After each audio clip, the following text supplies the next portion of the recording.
Hello നമസ്കാരം. ഞാൻ ഇന്നൊരു വെറൈറ്റി ആയിട്ടുള്ളൊരു പലഹാരമായിട്ട് ഉണ്ടാക്കുന്നത്. അതായത് ബാക്കി വന്ന ദോശമാവ് വെച്ചിട്ടാണ് ഞാൻ ഈ പലഹാരം ഉണ്ടാക്കിയിരിക്കുന്നത്. നല്ല അടിപൊളി ടേസ്റ്റ് ആട്ടോ ഇതിന്. ഞാൻ വിചാരിച്ചില്ല ഇത്ര ടേസ്റ്റ് ഉണ്ടാവുമെന്ന്, പക്ഷേ നല്ല ടേസ്റ്റായിട്ട് കിട്ടി കേട്ടോ. അതും ഈ ചമ്മന്തിയും കൂടെ കഴിച്ചിട്ടുണ്ടെങ്കിൽ നമുക്ക് വൈകുന്നേരം പെട്ടെന്ന് ഉണ്ടാക്കാൻ പറ്റിയ ഒരു പലഹാരമാട്ടോ ഇത്. അപ്പോൾ അത് ഉണ്ടാക്കുന്നത് എങ്ങനെയാണെന്ന് നോക്കാം. ഇത് ദോശമാവാട്ടോ. ഇത് ഞാൻ ഉണ്ടാക്കി വെച്ചിട്ട് 2 ദിവസമായി, ബാക്കി വന്നിട്ട് ഫ്രിഡ്ജിലിരിക്കുന്നത്. അപ്പോൾ ഇതെന്ത് ചെയ്യും എന്ന് ആലോചിച്ചിരുന്നപ്പോൾ ചെറിയൊരു പുളിപ്പ് വീണിട്ടുണ്ടായിരുന്നു, പക്ഷേ വലിയ കുഴപ്പമില്ലായിരുന്നു. പിന്നെ ദോശ ഉണ്ടാക്കില്ല, അതിന് പകരമാണ് ഈ മാവ് കൊണ്ടിട്ട് ഞാനൊരു പലഹാരം ഉണ്ടാക്കി നോക്കിയത്. അപ്പോൾ ആ മാവിലേക്ക് ഞാൻ 2 സവാള എടുത്തിട്ടുണ്ട്. ചെറിയ 2 സവാള നന്നായിട്ട് ചെറുതായിട്ട് അരിഞ്ഞെടുത്തിട്ടുണ്ട്. തീരെ പൊടിയായിട്ട് അരിയണ്ട, എന്നാൽ അത്യാവശ്യം പൊടിയായിട്ട് തന്നെ അരിയണം കേട്ടോ. പിന്നെ അതിലേക്ക് എടുത്തിരിക്കുന്ന 2 എരിവുള്ള പച്ചമുളക്, അത് പിന്നെ 1 ടീസ്പൂൺ ഇഞ്ചി ചെറുതായിട്ട് അരിഞ്ഞെടുത്തിട്ടുണ്ട്. അതുപോലെ തന്നെ പിന്നെ 2 തണ്ട് കറിവേപ്പില എടുത്തിട്ടുണ്ട്. പിന്നെ ഇതിലേക്ക് കായപ്പൊടി വേണമായിരുന്നു, പക്ഷേ കായപ്പൊടി തീർന്നുപോയി. ആ കുപ്പി മാത്രമേ ഉണ്ടായിരുന്നുള്ളൂ. എന്നാലും ഒരു നുള്ളു വീണിട്ടുണ്ടെന്ന് തോന്നണം കേട്ടോ. പിന്നെ ഒരു 1/2 ടീസ്പൂൺ ചതച്ച മുളക് എടുത്തിട്ടുണ്ട്, ഒരു എരിവിന് വേണ്ടിയിട്ട്, ഒരു കളറിന് വേണ്ടിയിട്ടും. പക്ഷേ കളറൊന്നും കിട്ടിയില്ല കേട്ടോ. 1/2 ടീസ്പൂൺ എടുത്തുള്ളൂ, അതുകൊണ്ടായിരിക്കും. ഇനി അതെല്ലാം നന്നായിട്ടൊന്ന് മിക്സ് ചെയ്യാം കേട്ടോ. നന്നായിട്ട് മിക്സ് ചെയ്തതിന് ശേഷം ഒരു 2 ടേബിൾ സ്പൂൺ കടലമാവും കൂടെ ചേർക്കുന്നുണ്ട്. ഇതുകൂടെ ചേർക്കണം കേട്ടോ, അപ്പോഴേ ആ ഒരു ടേസ്റ്റ് കിട്ടുള്ളൂ. കടലമാവ് കൂടെ ചേർത്തിട്ട് നന്നായിട്ട് മിക്സ് ചെയ്ത് കൊടുക്കാം. കടലമാവ് ഇങ്ങനെ കട്ട കട്ട പോലെ കിടക്കും, അപ്പോൾ അത് കട്ട മാറാൻ വേണ്ടി നന്നായിട്ട് മിക്സ് ചെയ്ത് കൊടുക്കാം. ഇനി അത് റെസ്റ്റ് ചെയ്യാനൊന്നും വെക്കണ്ട.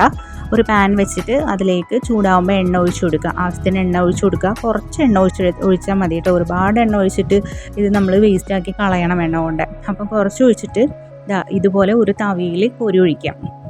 കണ്ടോ, ഒഴിച്ച് കഴിഞ്ഞപ്പോൾ തന്നെ ചെറുതായിട്ടൊന്ന് പൊങ്ങി വന്നേക്കണുണ്ടോ. ദോശമാവല്ലേ, പുളിച്ചിട്ടുണ്ടല്ലോ, അതുകൊണ്ടാട്ടോ അങ്ങനെ വന്നിരിക്കുന്നത്.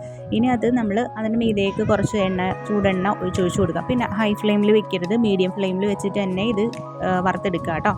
ഇനി അത് ഒരു പരുവാകുമ്പോഴത്തേക്കും നമുക്ക് അറിയാൻ പറ്റും. ഒരു 1-2 മിനിറ്റ് കഴിയുമ്പോഴേക്കും തിരിച്ചിടുക. എന്നിട്ട് ആ ഭാഗവും ഒരു 1-2 മിനിറ്റ് എണ്ണയിലിടുക. കളറ് ചേഞ്ചായി വരുമ്പോഴേക്കും നമുക്ക് എടുത്ത് മാറ്റാം കേട്ടോ. ഇത് ഒരുപാട് നേരമൊന്നും വെക്കേണ്ട കേട്ടോ വേവാനായിട്ട്.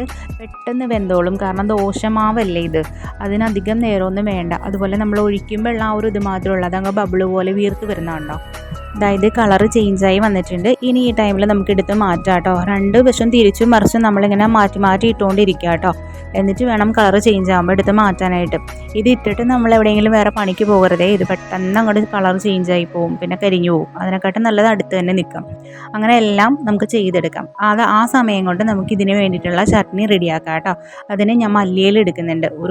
ഒരു പിടി മല്ലിയില എടുത്തിട്ടുണ്ട്. അതിലേക്ക് ഒരു 2 തണ്ട് കറിവേപ്പില ഇട്ടിട്ടുണ്ട്. പിന്നെ ഒരു 3-4 ഉള്ളി, ചെറിയ കഷ്ണം ഇഞ്ചി, 2 പച്ചമുളക്. ഈ ഒരു ചമ്മന്തിക്ക് ഞാൻ പുളി ചേർക്കുന്നില്ല കേട്ടോ. പിന്നെ ഒരു 2 പിടി തേങ്ങ എടുത്തിട്ടുണ്ട്.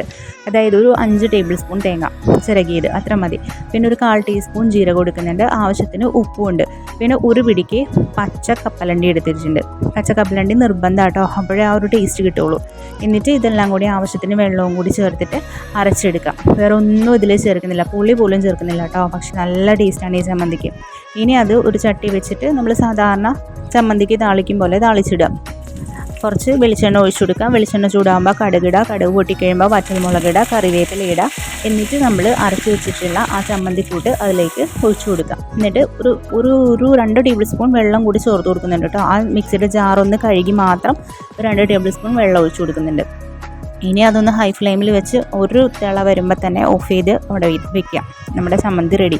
ഈ ചമ്മന്തിയും ആ ഒരു പലഹാരവും കൂടി കഴിച്ചാൽ അടിപൊളിയാട്ടോ, നല്ല ടേസ്റ്റാട്ടോ. അപ്പോൾ എല്ലാവരും ഒന്ന് ട്രൈ ചെയ്ത് നോക്കൂട്ടോ. ഇത് ബാക്കി ദോശമാവ് വരുമ്പോൾ എന്തായാലും ഇതൊന്ന് ട്രൈ ചെയ്ത് നോക്കാൻ മറക്കരുത് കേട്ടോ. അതുപോലെ ചാനൽ സബ്സ്ക്രൈബ് ചെയ്യാതെ കാണുന്നവരുണ്ടെങ്കിൽ ഒന്ന് സബ്സ്ക്രൈബ് ചെയ്യണേ. വീഡിയോസ് ഇഷ്ടപ്പെടുന്നുണ്ടെങ്കിൽ ലൈക്കും കമൻറ്റും ഷെയറും ചെയ്യാം കേട്ടോ. താങ്ക്